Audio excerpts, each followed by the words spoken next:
What's up? BigHerc916. Positivity, motivation, never settle for average. You know how we do it over here. So this story popped up on my feed. And I'm always telling you guys that there will be consequences to your actions. And sometimes those consequences aren't what you have intended or planned out. And things can go a lot different than what you expect. Now, in this case right here, these three young men thought that they were going to pull a robbery and get whatever they assumed was in the house with little to no resistance. But there's always that chance that the person you're robbing isn't going to just give you what you want. And in this situation, these young men, they met their demise in the process. Check it out. A military veteran has been charged with murder after shooting and killing 3 teenagers who broke into his home. The parents of the teens are now demanding that the court sentence the veteran to death. According to police in Georgia, the 3 masked teens showed up at the veteran's house around 3 p.m. They kicked in the front door and entered the home to rob it, unaware that the homeowner was a former soldier. The veteran opened fire as soon as they entered. One of the teens fired back, triggering a violent shootout. A neighbor, startled by the gunfire, immediately called 911. When officers arrived, they found all 3 teens shot multiple times in the head and chest. Paramedics pronounced all 3 dead at the scene. Later, family members confirmed that among the dead were 2 brothers, ages 15 and 16. After the autopsy report revealed that a total of 28 bullets had been recovered from the teens' bodies, their parents were furious, calling the homeowner's actions beyond excessive. They insisted the shooting was brutal and demanded that prosecutors charge the veteran with murder and seek the death penalty. The homeowner, however, maintains that he acted in self-defense and that his life was in immediate danger. Under Georgia's self-defense and stand-your-ground laws, authorities determined that his actions fell within the bounds of lawful self-defense. This veteran once fought to defend his country. Now alone in his own home, he fought to defend himself. Do you think this was justified self-defense, or did he go too far? Share your thoughts. These young men were unalived and had multiple gunshots.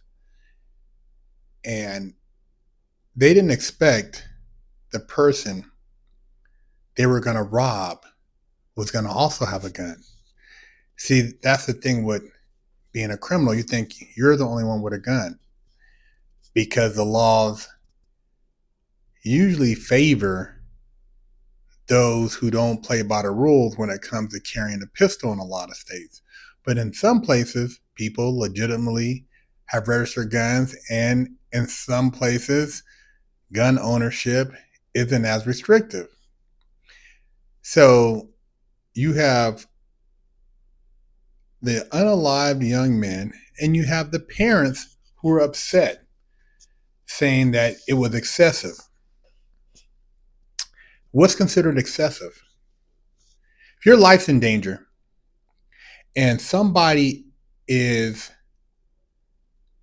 threatening you in your private dwelling, I don't see how something could be considered excessive if you're in fear for your life. Whether you empty 1 clip, 2 clips, or 3 clips, that person's in violation. And here you have 2 brothers, both minors, but caught up in the same situation. And the parents are blaming the man that was protecting his well-being, saying that he should be brought up in charges. This is why parents who have situations like this to some degree, had it been the other way around, what would they be saying if the other man was unalive? You got to do better with your kids, man. It ain't that man's fault that they chose to rob the wrong house. That's how shit goes sometimes. Not everything is a getaway. Not everything is you get arrested later. Not everything is you come out with the other person's belongings and live happily ever after. Behavior patterns like this in young men, if unchecked, will result in one of three things: prison, dead, or somehow maybe uh, in a situation where they're in a shootout. It's not gonna end well, because usually the person doesn't stop until they're stopped.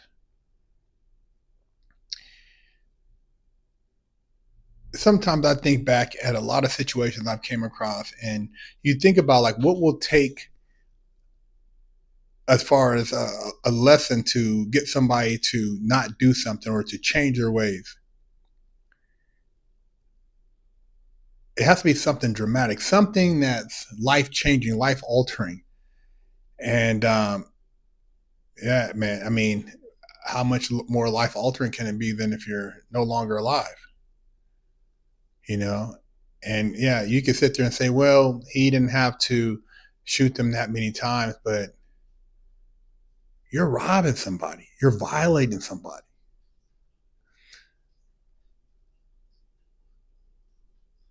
You can't normalize bad behavior and expect everybody to be okay with it. I don't care how you try to look at it. They were just trying to, get stuff for school. They were, just kids, blah, blah, blah. When you pick up a gun, when you decide to go in somebody's house, when you decide to make a choice, there's a consequence to that choice. And these parents need to start talking with their kids about these consequences and finding out what their kids are doing. I don't care if you follow your kid one day, act like you go to work.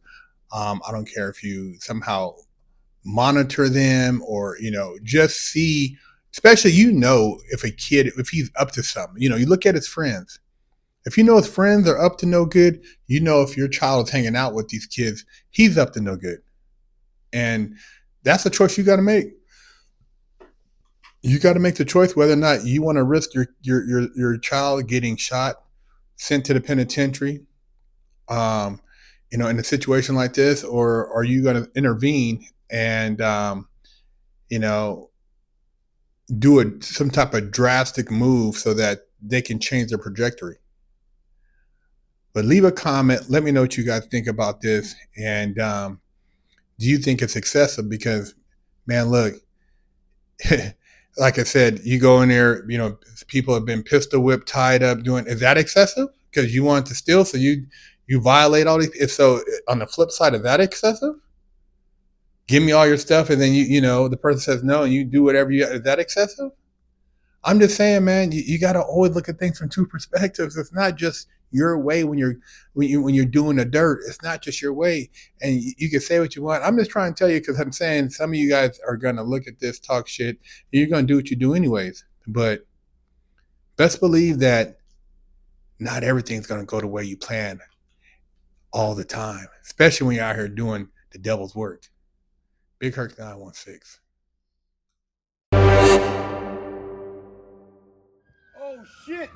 The popos are coming. I gotta hurry up and wash my ass. Go to BigHerc916.com, pick you up a bar of soap, and wash your ass, or else you're gonna be under arrest too. Oh shit! Oh shit! The popos are coming. I gotta hurry up and wash my ass. Go to BigHerc916.com, pick you up a bar of soap, and wash your ass, or else you're gonna be under arrest too. Oh shit!